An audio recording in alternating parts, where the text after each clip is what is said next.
HPU का कारनामा, ABVP के पैड पर जारी कर दी नोटिफिकेशन। एनएसयूआई छात्र संगठन ने लगाए भगवाकरण के आरोप। मामले ने तूल पकड़ा तो विश्वविद्यालय ने आनन फानन में हटा दी नोटिफिकेशन। सोलन में तीसरे दिन भी NH5 पर खाई में मिले मरे हुए मुर्गे। बर्ड फ्लू से जोड़कर देख रहा पशुपालन विभाग। फिलहाल मृत मुर्गों के भेजे गए सैंपलों की रिपोर्ट का इंतजार। नगर परिषद ज्वालामुखी में चुनाव पार्टियां पोलिंग स्टेशन के लिए रवाना। सुबह 8 बजे शुरू होगा मतदान। स्वास्थ्य कर्मी और आंगनबाड़ी कार्यकर्ता मतदान केंद्र में रहेंगे तैनात।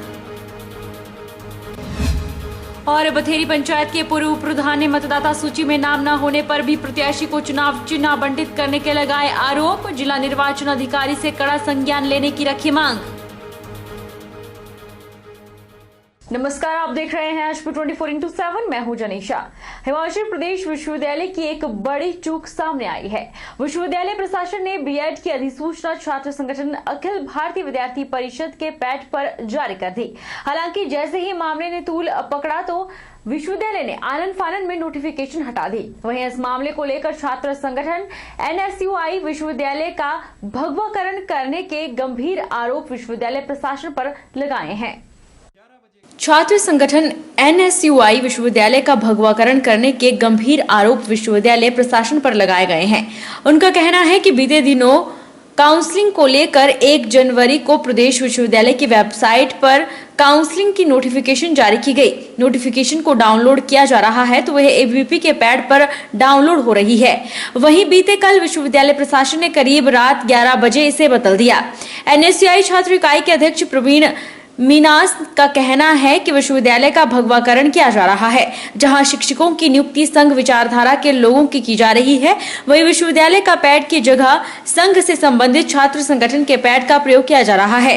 उन्होंने साफ तौर पर प्रशासन से जवाब मांगा है कि क्या ऐसी मजबूरी रही जिसके चलते प्रदेश विश्वविद्यालय को एबीवीपी के पैड पर नोटिफिकेशन डालनी पड़ी, और अगर इस पर कार्रवाई नहीं होती है तो उग्र आंदोलन शुरू किया जाएगा। बीएड का जो काउंसलिंग शेड्यूल है वो डाउनलोड कर रहे हैं, तो वहाँ पे ये जो शेड्यूल है जिसमें अखिल भारतीय विद्यार्थी परिषद का जो वाटरमार्क लगा हुआ है विश्वविद्यालय की साइट पे, उसको लेकर हमने जो है वो अवगत करवाया था। इसके संदर्भ में आज हमने यहाँ प्रेस कॉन्फ्रेंस की है। तो हमने इस प्रेस कॉन्फ्रेंस के माध्यम से सरकार व विश्वविद्यालय प्रशासन से ये सवाल किया कि क्या विश्वविद्यालय एक राज्य की सबसे जो हायर एजुकेशन इंस्टीट्यूशन है, क्या वो एबीपी और आरएसएस को प्रमोट करने के लिए बनाया गया है? क्या आरएसएस और एबीपी के जो पैड पे जो नोटिफिकेशन हैं वो विश्वविद्यालय की साइट से निकाली जाएंगी क्या?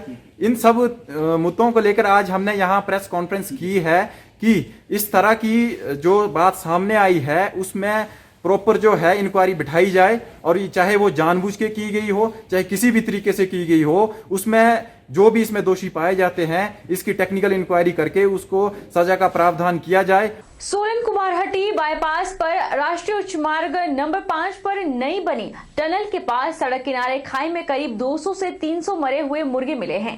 भारी संख्या में मरे हुए मुर्गे मिलने से इलाके में सनसनी फैल गई है। जिला सोलन में लगातार तीसरे दिन मृत मुर्गे के मिलने से लोगों में दहशत फैल गई है। हालांकि पशुपालन विभाग बीते दिन मृत मुर्गों के भेजे गए सैंपलों की रिपोर्ट के इंतजार में है। तीसरे दिन भारी मात्रा में मृत मुर्गे मिले हैं। हैरान कर देने वाली बात तो यह है कि जिला प्रशासन ने बीते कल से कुक्कुट, अंडे और अन्य मांस ले जा रही गाड़ियों पर रात 8 बजे से सुबह 8 बजे तक प्रतिबंध लगाया है। इसके बावजूद इस प्रकार से भारी मात्रा में मरे हुए मुर्गे मिलना चिंता का विषय भी है। वहीं एक पहलू यह भी है कि क्या यह मुर्गे बीती रात ही फेंके गए हैं या कुछ दिन पहले ही इन मुर्गों को यहां पर फेंक दिया गया था। उधर सूचना मिलने के बाद पशुपालन विभाग धर्मपुर और सोलन की टीम ने मौके पर पहुंचकर जायजा लिया और आगामी कार्रवाई की जा रही है। इन मरे हुए मुर्गों में से सैंपल लेकर जांच के लिए जालंधर भेजे जाएंगे।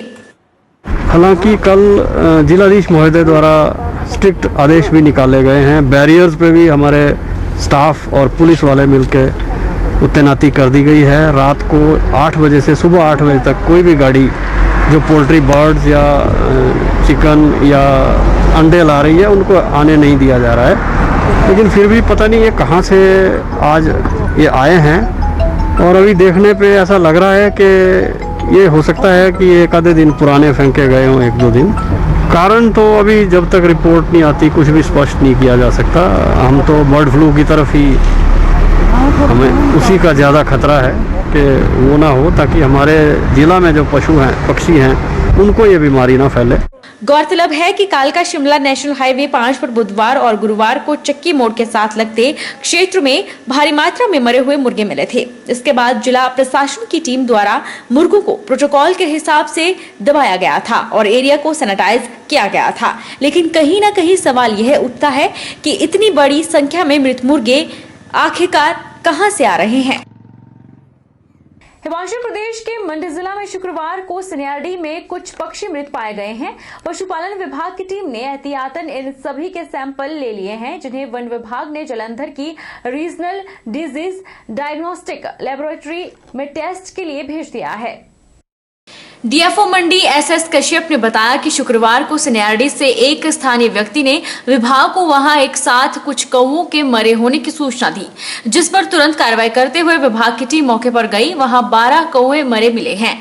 इसे लेकर पशुपालन विभाग को सूचित किया गया है और उनकी टीम ने सैंपल लिए हैं।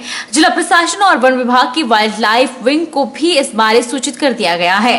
कौवों के मृत शरीर को पूरे वाइल्ड लाइफ प्रोटोकॉल के साथ डिस्पोज ऑफ कर दिया गया है।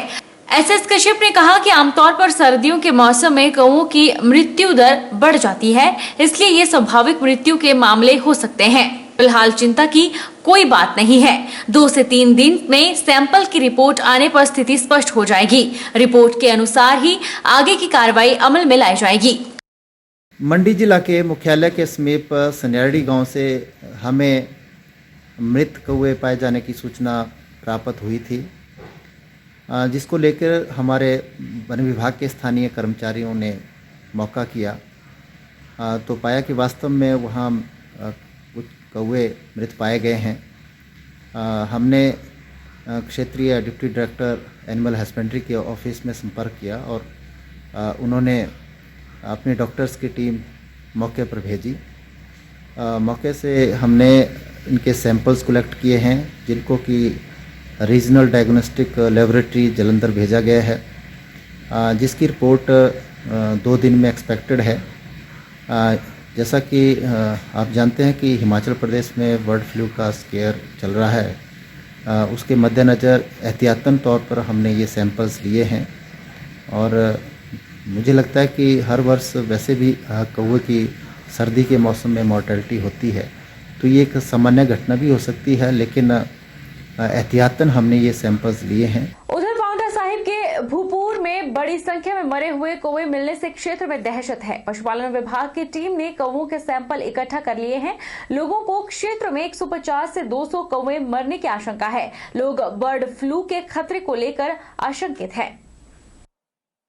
पांवटा साहिब में भी बड़ी संख्या में मरे हुए कौवे मिले हैं। कौवों के अचानक मरने की घटना शहर के भूपुर क्षेत्र में सामने आई है। कौवों के मरने की घटना से पांवटा के बर्ड फ्लू की आशंका को लेकर दहशत फैल गई है। लोगों ने मरे कौवों की सूचना प्रशासन और पशुपालन विभाग को दी है। आशंका है कि मरे हुए कौवों की संख्या सैकड़ों में है। और क्योंकि अभी हिमाचल प्रदेश में और पूरे देश में ये बर्ड फ्लू का जो बीमारी की चर्चा चली और ये समस्या बन रही है, इसलिए मैंने अपने किसी आदमी को भेजा वहाँ कि ये 2-3 दिन से मरे हुए थे और 2-3 दिन से मरे हुए थे। अपने आदमी को भेज करके इनको पूछा कि भाई वहाँ पर अभी हैं या कौवे ले, तो कुछ कौवे डेड बॉडी वहाँ पर थी, वे वीडियो बना के उन्होंने वहाँ पे ले आए। फिर मैंने एसडीएम साहब को इस तुरंत ही सूचना दी। एसडीएम साहब ने जो है एनिमल हस्बेंड्री के जो विभाग के अधिकारी और कर्मचारियों को यहाँ भेजा और अब हम सब लोग इनके साथ सहयोग करके यहाँ इनको डिस्ट्रॉय करने का काम करेंगे। शुरुआती दौर में हालांकि विभाग को यहाँ 25 से 30 कौवे मृतक मिले हैं, लेकिन क्षेत्र में और भी कौवों के मरने की आशंका है।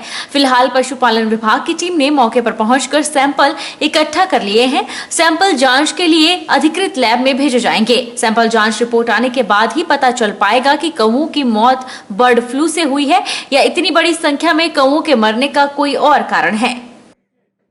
अभी हमें स्थानीय लोगों द्वारा और प्रशासन के द्वारा बताया गया कि यहाँ पर केदारपुर गांव के पास तिब्बती कॉलोनी है, वहाँ पर गत 2-3-4 दिनों से जो है कौवों की मॉर्टेलिटी हो रही थी। तो उस बारे में अभी दिन में ही हमें अवगत करवाया गया। अभी हम मौके पे पहुंच गए हैं और निरीक्षण करने के उपरांत अभी मोटा मोटा सा ये बता सकते हैं लगभग 25 से 30 हमें कौवों के शव जो है वो यहाँ पर प्राप्त हुए हैं। तो सैंपल लेने की प्रक्रिया अभी हम शुरू करेंगे और ये सैंपल जो है जो कि हमारी RDDL जलंधर लैब जो हमारे जोन के लिए निर्धारित की गई है, तो वो सैंपल्स हम वहाँ भेज के तो जो भी उसकी जांच की रिपोर्ट आएगी उसके बाद ही हम कुछ इसका विश्लेषण कर पाएंगे कि ये किस बीमारी से। विकास खंड चौंतरा में प्रस्तावित 17, 19 और 21 को पंचायती राज चुनावों में कोरोना संक्रमित मतदाता मतदान केंद्र में प्रवेश नहीं कर पाएंगे। उनके मतदान के लिए मुख्य द्वार पर ही मतपेटी उपलब्ध करवाई जाएगी। SDM अमित मेहरा ने कहा कि कोरोना संक्रमितों को मतदान से वंचित नहीं रखा जाएगा। उनके लिए मतदान केंद्रों के बाहर ही पूरी व्यवस्था उपलब्ध करवाई जाएगी। उन्होंने कहा कि हेल्थ वर्कर कोविड प्रोटोकॉल में कोरोना संक्रमितों से मतदान करवाएंगे। इसके लिए फेस शील्ड, मास्क और सैनिटाइजर की पूरी व्यवस्था चुनाव आयोग के माध्यम से होगी। ये समस्त पोलिंग पार्टीज़ हैं, क्योंकि ये काफ़ी एक्सपीरियंस लोग हैं। इन सभी ने पहले कभी ना कभी चुनाव कराए हैं, कुछ इनमें से नए होंगे, परंतु जो इस पर कोविड रिलेटेड गाइडलाइंस हैं वो इनके लिए भी नहीं हैं। तो हमने इनको विस्तृत रूप में बताया कि किस प्रकार से कोविड पेशेंट आएगा, जो कि चुनाव का समय ख़त्म होने के बाद आएगा। जो उसकी लिस्ट होगी उन पेशेंट्स की वो उनके पास पहले से ही होगी। हमारे स्वास्थ्य विभाग का कोई प्रतिनिधि उनके साथ होगा। किस प्रकार से वो ग्लव्स पहन के, मास्क पहन के, फेस शील्ड लगा के उसमें बैलेट में अपने मताधिकार का प्रयोग करेंगे, और उन ग्लव्स का डिस्पोजल कैसे होगा। जो हमारे बूथ पे मतदान अधिकारी हैं वो किस प्रकार से इसको अंजाम देंगे। इसके अलावा वहाँ पे कौन कौन रह पाएगा, ये सारी बातें हमने इनको बताई। और सबसे महत्वपूर्ण बात ये कि इसमें जो हमारी सोच है उस पे हमने चर्चा की कि किस प्रकार से हमें पॉजिटिवली सोच के एक पॉजिटिव पेशेंट से भी उसके मताधिकार का प्रयोग करवाना है। रुकेंगे एक छोटे से ब्रेक के लिए। ब्रेक के पार फौरन लौटेंगे।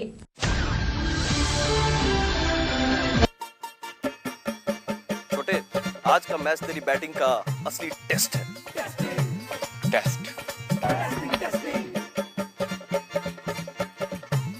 Sir, test drive.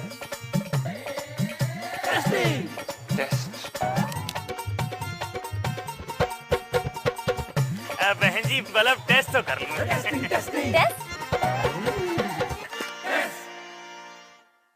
मन में शक है तो सरकारी अस्पताल के ICTC में HIV की मुफ्त जांच कराएं और सलाह पाएं।